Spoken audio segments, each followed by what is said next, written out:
സാറിനോടാണോ ഞാൻ ഫോണിൽ സംസാരിച്ചത്?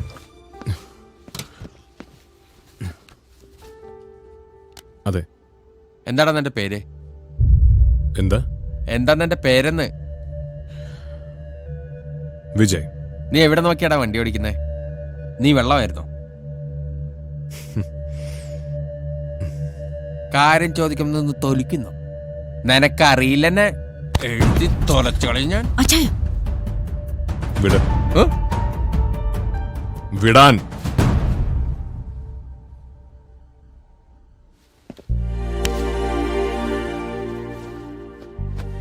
ഒരു മര്യാദയുടെ പേരില്ല ആ കുട്ടിയുടെ വേണ്ടപ്പെട്ടവരാരെങ്കിലും വരുന്നതുവരെ ഞാനിവിടെ കാത്തിരുന്നു. അതൊരബദ്ധമായി പോയെന്ന് ഇപ്പൊ തോന്നുന്നു.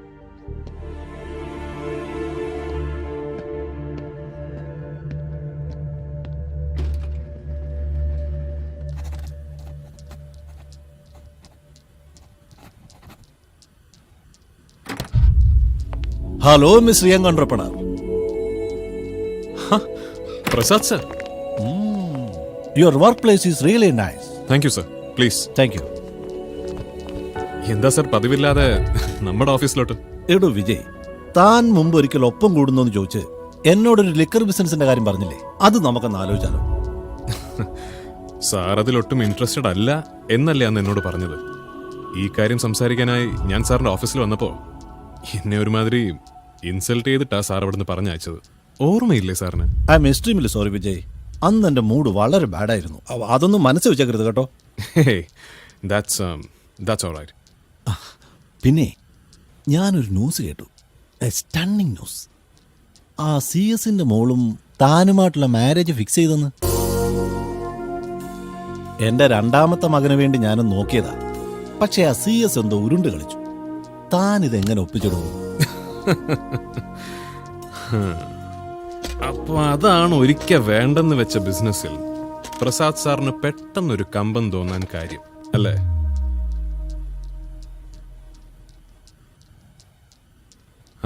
സംഗതി ഉള്ളതാ സാറേ. പക്ഷേ just a minute. Hello Vijay. Pavitra, ഞാനിപ്പോ ഇവിടെ ഹോസ്പിറ്റലിലുണ്ട്. ഇന്നലെ പോയത് പിന്നെ വിജയ് ഇങ്ങോട്ടേക്ക് ഒരു കോള് പോലും ചെയ്തിട്ടില്ലെന്നാണല്ലോ ഞാനിവിടെ നിന്ന് അറിഞ്ഞത്. അത് പവിത്ര, ഞാനിപ്പോ അങ്ങോട്ട് വന്നോണ്ടിരിക്കുക. എങ്കിൽ വേഗം വരൂ, ഇവിടെ മരണ സർജറി നടക്കുവാണ്. ഓക്കെ. ഈ കുട്ടിയുടെ കാര്യം പവിത്ര നമ്പ്യാരങ്ങളുടെ മോളെ, അതിന് ഇപ്പൊ തന്നെ എന്നെ കാണണമെന്ന്. അങ്ങേര് പൊന്നാരിച്ച് വളർത്തിയ മോളല്ലേ. നമ്മുടെ തിരക്കൊക്കെ പറഞ്ഞ പ്രസാദ് സാറേ, അതിന് വല്ലതും മനസ്സിലാവൂ. അപ്പൊ ശരി, ഞാനൊന്ന് ഇറങ്ങട്ടെ. പിന്നെ സാറ് പറഞ്ഞ ബിസിനസിന്റെ കാര്യം എനിക്ക് നമ്പ്യാരങ്കിളുമായിട്ടൊന്ന് ഡിസ്കസ് ചെയ്യണം. കണ്ട അൽക്കുൽ ഏർപ്പാടുകളിലൊന്നും ചെന്ന് ചാടിയേക്കരുന്ന് പുള്ളിക്കാരൻ എന്നെ സ്ട്രിക്റ്റ് ആയിട്ട് വാൺ ചെയ്തിരിക്കുക. ഓക്കെ?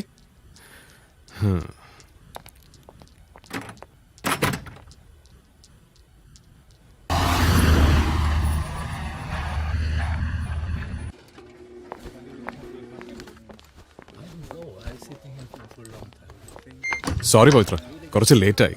മോട്ടോവേയിൽ നല്ല ട്രാഫിക്. It's okay. സർജറി കഴിഞ്ഞു. അവരെയൊക്കെ ഡോക്ടർ വിളിപ്പിച്ചിരിക്കുക. ഓ. She has sustained minor fractures on her right leg, left arm and her rib cage. Nothing to be too worried about. But this is unfortunate. Could have happened on impact or in an attempt to break the fall, you know. However, she's taken a really bad hit on her right wrist. She's developed a fairly rare condition called the radical nerve palsy, or what we call the wrist drop. In her present condition, Marine is technically paralyzed from her wrist down.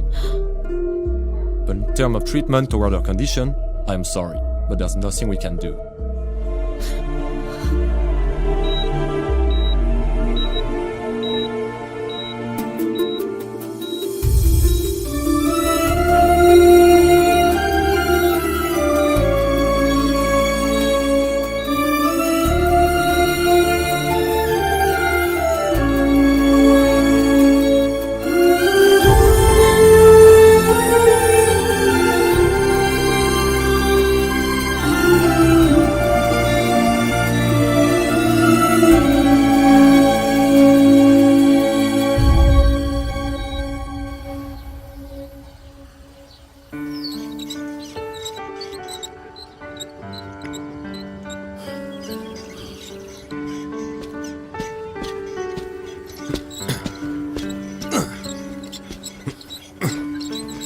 എന്റെ മുന്നിൽ വന്നിരുന്ന് business സംസാരിക്കാറായോടാന്ന് ചോദിച്ച ആസിയേട്ടാ അന്ന് ആ പ്രസാദ് അയാളുടെ office ഞാൻ ഇറക്കി വിട്ടത്.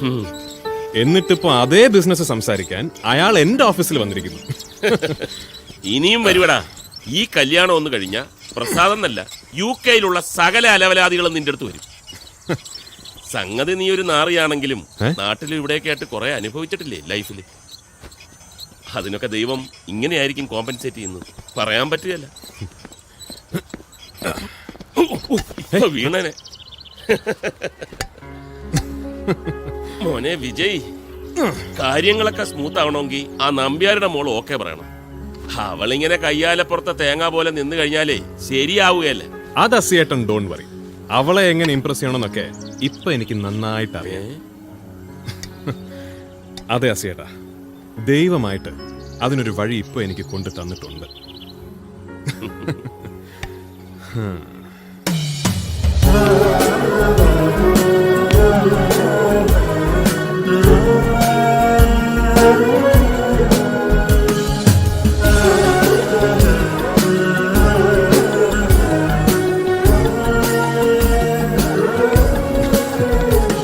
സോറി. That's okay. ഹായ്. ഇപ്പൊ ഷിഫ്റ്റ് ചെയ്തേ ഉള്ളൂ അല്ലേ? അതെ. ആ മെറിൻ, ഇത് Vijay. Hi Merin. Get well soon. Thank you. എൻ്റെ കാറാ അന്ന് മെറിനെ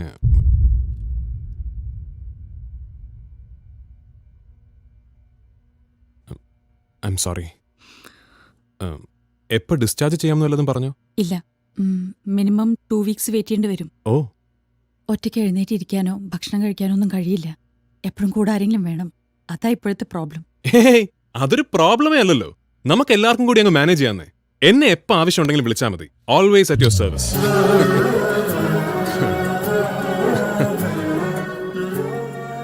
ഈ തിരക്കിനിടയ്ക്ക് വിജയ്ക്ക് അതൊരു ബുദ്ധിമുട്ടാവില്ലേ? ഹേയ്, ഒരിക്കലുമില്ല. എന്റെ ബിസിനസ് ഒക്കെ എവിടെ ഇരുന്നാലും ഫോണിലൂടെ ഡീൽ ചെയ്യാവുന്നതേ ഉള്ളൂ.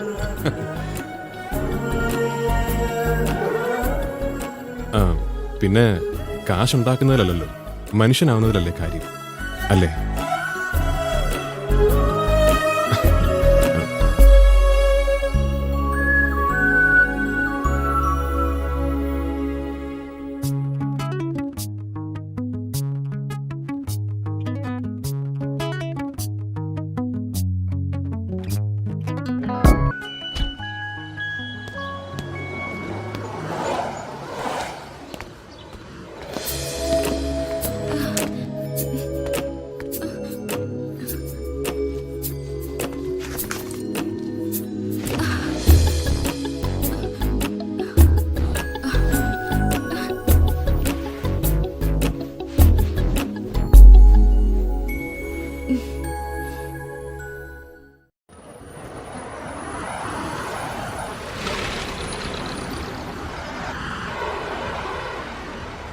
ആ വിജയ്, ആ അസേട്ടാ, നീ എവിടെടാ? ഞാൻ ഓഫീസിലുണ്ട്. പിന്നെ ഞാൻ വിളിച്ചതേ ആ ആക്സിഡന്റ് പറ്റിയ കുട്ടിയില്ലേ മെറിൻ, അതിന്റെ കാര്യം പറയാനാ. അവളുടെ ഹോസ്പിറ്റൽ ചെലവും മറ്റ് എക്സ്പെൻസസും ഒക്കെ മീറ്റ് ചെയ്യണമെന്ന് പറഞ്ഞ് നമ്മളെ NHS ഒരു റിക്വസ്റ്റ് അയച്ചിരുന്നില്ലേ, അതവർ റിജക്ട് ചെയ്തു. വൈ? അവരുടെ ഓഫർ ലെറ്റർ കിട്ടിയിട്ടല്ലേ മെറിൻ വന്നത്. So she's their responsibility. അതൊക്കെ ശരിയാ, പക്ഷെ അതൊന്നുമല്ല സായിപ്പ് പറയുന്നത്. മെറിൻ ആക്സിഡന്റ് പറ്റിയത് ഡ്യൂട്ടി ടൈമിലല്ല. തന്നെയുമല്ല, അവൾ ഇതുവരെ ജോലിയിൽ ജോയിൻ ചെയ്തിട്ടുമില്ല. അതൊക്കെ പറഞ്ഞ അവന്മാരിപ്പോ കൈയൊഴിയുന്നു. എന്റെ പേടി നാളെ അവന്മാർ ഇനി ഫിസിക്കലി അൺഫിറ്റ് ആണെന്ന് പറഞ്ഞ് അവളെ ജോലിയിൽ നിന്ന് തെറിപ്പിക്കുമെന്ന്. അയ്യോ, അങ്ങനെയൊന്നും ഉണ്ടാവില്ല അസേട്ടാ. നിങ്ങൾ എങ്ങനെ അവളെ പ്രൊട്ടക്ട് ചെയ്യണം? എന്നെ കൊണ്ട് കഴിയും പോലൊക്കെ ചെയ്യാം. എന്തായാലും ആ നമ്പ്യാരുടെ മോടെ കൂടെ നടന്ന് നിനക്ക് കുറച്ച് മനുഷ്യപ്പറ്റൊക്കെ ഉണ്ടായിട്ടുണ്ട്. അതൊരു നല്ല ലക്ഷണമാ. അല്ല, ആദ്യമായിട്ടാ മറ്റൊരാളുടെ കാര്യത്തിൽ നീ ഇത്ര വറീഡായിട്ട് കാണുന്നത്. അല്ല അസേട്ടാ, അതൊരു പാവം കൊച്ചല്ലേ. എങ്കിൽ ശരി.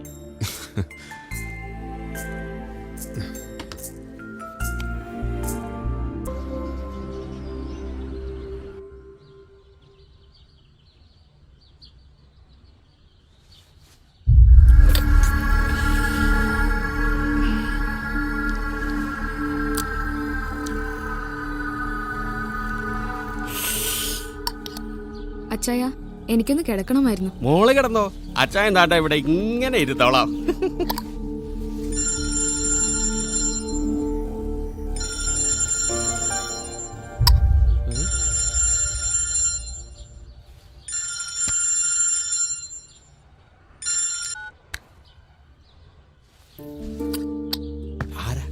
ആരാ വിളിച്ചേ? അത് നാട്ടിന്നാ. ഞാൻ പിന്നെ അങ്ങോട്ട് തിരിച്ചു വിളിച്ചോളാം. ഓ ആ മോള് വേണേ കിടന്നോ. അച്ചായ സഹായിക്കണോ? വേണ്ട വേണ്ട, കൊഴപ്പില്ല, അച്ചായ സഹായിക്കാം. ബുദ്ധിമുട്ടാവില്ലെങ്കിൽ അച്ചായന് ഇത്തിരി വെള്ളം ചൂടാക്കി കൊണ്ടുവരാമോ? അത് കൊള്ളാം. അച്ചായ മോക്ക് വേണ്ടി എന്തും ചെയ്യില്ലേ. ദേ ഇപ്പൊ കൊണ്ടുവരാം. റോസമ്മ 6th പാസ്സായി ലണ്ടനിൽ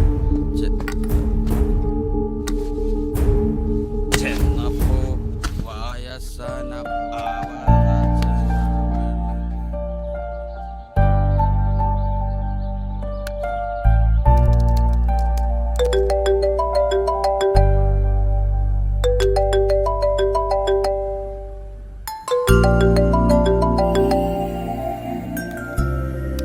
ഹലോ. ഹലോ, സോറി കേട്ടോ. അതെനിക്ക് ഫോൺ എടുക്കാൻ പറ്റാത്ത ഒരു സിറ്റുവേഷൻ ആയിരുന്നു, അതുകൊണ്ടാ കട്ട് ചെയ്തത്. അതെന്താ അവിടെ ഫോൺ എടുക്കാൻ പറ്റാത്തൊരു സിറ്റുവേഷൻ? അത് ആ തമ്പിക്കുട്ടി ചായൻ ഇവിടെ വന്നിരിക്കായിരുന്നു. എന്നിട്ട് അയാൾ പോയോ? ഏയ് ഇല്ല, പോന്ന മട്ടൊന്നും കാണുന്നില്ല. ആള് നന്നായി കുടിച്ചിട്ടുണ്ട്. അവിടെ വേറെ ആരുമില്ലേ? ഇല്ല, എല്ലാരും ഡ്യൂട്ടിയിലാ.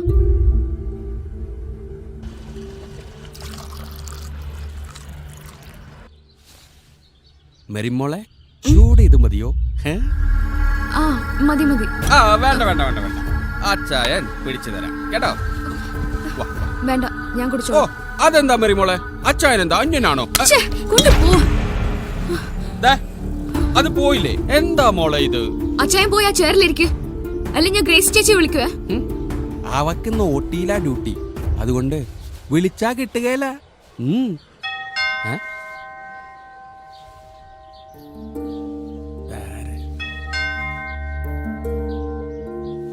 നാശം. ജെസി ചേച്ചി ആവും. അച്ചായൻ പോയി തുറന്നേ. ഇത് അല്ലേ വേണ്ട, ഞാൻ പൊക്കോളാം. വേണ്ട വേണ്ട, ഞാൻ പൊക്കോളാം.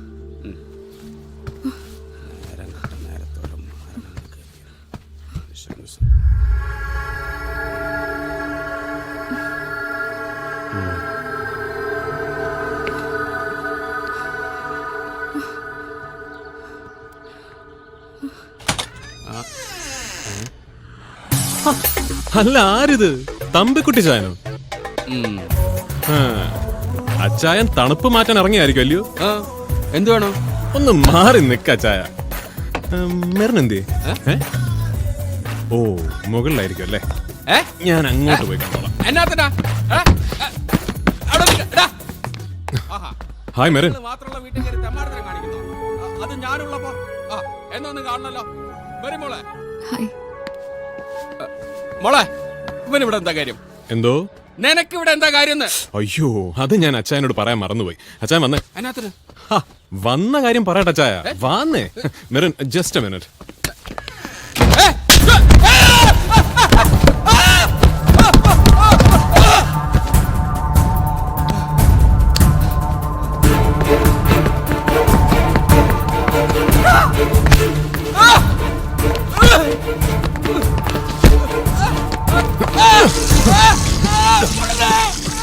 ഈ തണുപ്പിന്റെ നിന്റെ ഈ കഴപ്പ് നന്നായിട്ടൊന്ന് പൊള്ളിയാലേ അതങ്ങ് മാറും.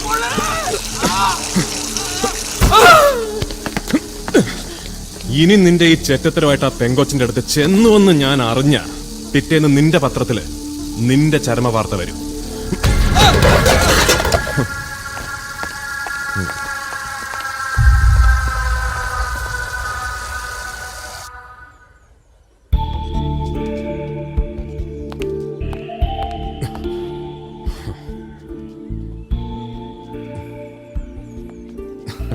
അയാള് പോയി. അത്യാവശ്യമായിട്ട് എന്തോ ഒരു മെഡിസിൻ വാങ്ങിക്കാനുണ്ടെന്ന്. ഏതായാലും ഡ്യൂട്ടി കഴിഞ്ഞ് ആരെങ്കിലും തിരിച്ചെത്തിയിട്ടേ ഞാൻ ഇനി ഇവിടുന്ന് പോകുന്നുള്ളൂ. മെറിൻ ഇപ്പൊ എന്താ ആലോചിക്കുന്നതെന്ന് ഞാൻ പറയട്ടെ. തമ്പിക്കുട്ടിയേക്കാൾ വലിയ കുരിശായല്ലോ ഇയാള് എന്നല്ലേ? ഏയ്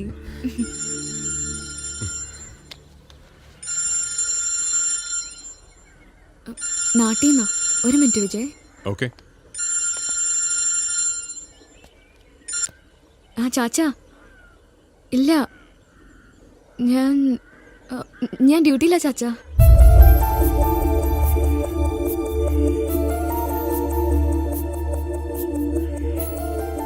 ഇല്ല, കിട്ടിയിട്ടില്ല. എനിക്കറിയാത്തൊന്നും അല്ലല്ലോ. കിട്ടിയാലുടനെ ഞാൻ അയച്ചു തരില്ലേ? ഓ സോറി. ദേ, നാളെ മുതൽ എഴുതാൻ തുടങ്ങുക വിശദമായിട്ട്.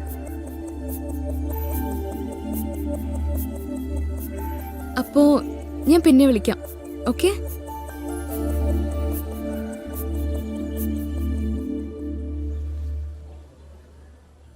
മംഗലാപുരത്ത് നഴ്സിംഗ് പഠിക്കുമ്പോൾ തൊട്ടേ ഉള്ള ശീലമാ. എത്ര തവണ ഫോണിൽ സംസാരിച്ചാലും എൻ്റെ കൈകൊണ്ട് ആഴ്ചയിൽ ഒരിക്കലേലും ഞാൻ എഴുതിയ ഒരു ലെറ്റർ വായിച്ചില്ലേൽ ചാച്ചൻ എന്തോ തൃപ്തി വരികയില്ല. അല്ല, അപ്പോ ഈ ആക്സിഡന്റിന്റെ കാര്യമൊന്നും മെറിൻ വീട്ടിൽ പറഞ്ഞില്ലേ? ഇല്ല, അത് വേറൊന്നും കൊണ്ടല്ല വിജയ്.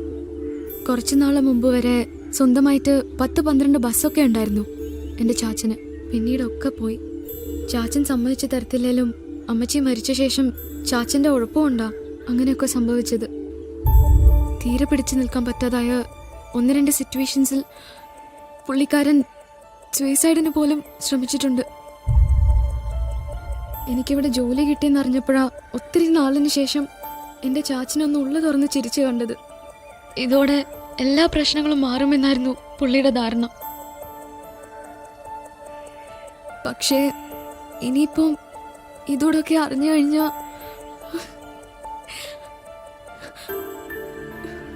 എനിക്ക് പേടിയാ വിജയ്, എൻ്റെ ചാച്ചന്.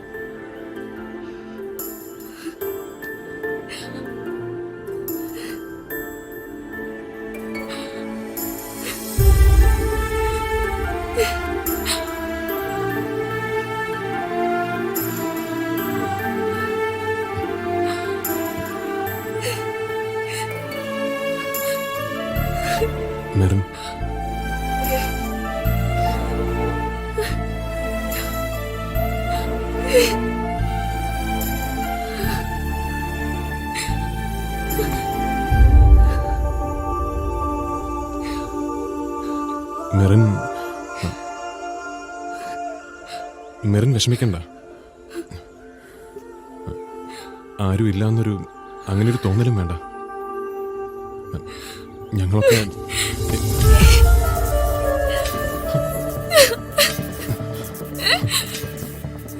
മെറിൻ,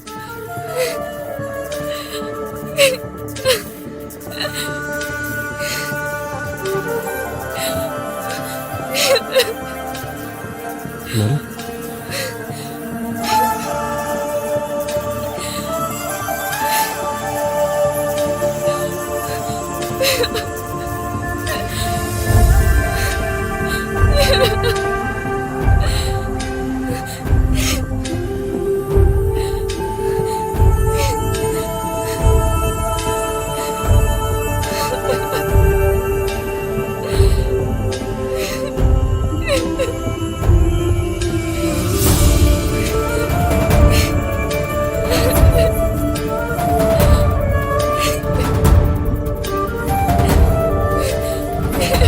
കൊള്ളപ്പലിശക്കാരന് എന്ത് സെന്റിമെന്റ്സ് എന്നാണ് ഞാനും ആദ്യം വിചാരിച്ചത്. പക്ഷെ ജീവിതത്തിൽ ആദ്യമായി എന്റെ ബുദ്ധി വരച്ച വരയ്ക്കപ്പുറത്തേക്ക് മനസ്സ് കടന്നു കയറിയിരിക്കുന്നു.